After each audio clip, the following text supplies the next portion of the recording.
Hello everyone, আশা করি সবাই ভালো আছেন। আজ খুবই সহজ উপায়ে অরেঞ্জ জেলি বানানো শেখাবো আপনাদের। এটা কিন্তু সব থেকে সহজে আপনারা বানাতে পারবেন। বাসায় অরেঞ্জ এখন শীতকালে সবারই থাকে, তো আপনারা খুব সহজে এই অরেঞ্জ জেলিটা বানিয়ে নিতে পারেন, যা বাচ্চাদের জন্য খুবই হেলদি। তো আমি এখানে দেখুন 4টা অরেঞ্জ নিয়ে নিয়েছি। এরপর আমি রসটা বের করে নিয়েছি। তো আমি এই যে ছোলা টাইপসের জিনিসটা ছিল, ওইখানে কিন্তু আরেকটু পানি মিশিয়ে আরেকটু রস বের করে নিচ্ছি। তো এরপর আমি একটা পাত্রে দিয়ে দেব অরেঞ্জ জুসটা।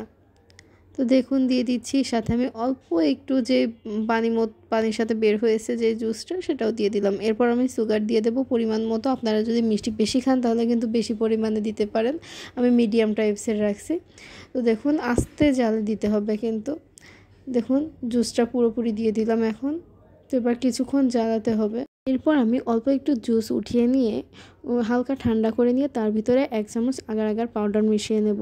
তো আপনারা চাইলে কিন্তু আগার আগার পাউডার ছাড়াও করতে পারেন, আর একটু জ্বালালে সেটা ঘন হয়ে যাবে। বাট আগার আগার পাউডারটা দিলে কিন্তু এটার থিকনেসটা একদম পারফেক্ট হবে। আর আগার আগার পাউডার কিন্তু একদম হালাল, এটা কিন্তু হারাম না, এটা হালাল। তো আপনারা চাইলে আগার আগার পাউডারটা ইউজ করতে পারেন। আগার আগার পাউডারটা ইউজ করলে কিন্তু ভালো হবে। আর আগার আগার পাউডারটা দিলে কিন্তু আঁচটা একদম অফ করে দিতে হবে, আর অনবরত নাড়তে হবে, না হলে কিন্তু একদম জমে যাবে, মানে গিলটি টাইপসের হয়ে যেতে পারে। তো দেখুন এরকম হয়ে গেছে আমার একদম।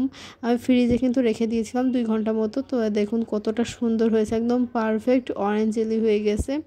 আশা করি রেসিপিটা ভালো লেগেছে। রেসিপিটা ভালো লাগলে কিন্তু অবশ্যই আমার চ্যানেলটাকে সাবস্ক্রাইব করবেন, আর পাশে থাকা বেল আইকনটি অন করে দেবেন, যেন পরবর্তী ভিডিও আপনি সবার আগে দেখতে পান।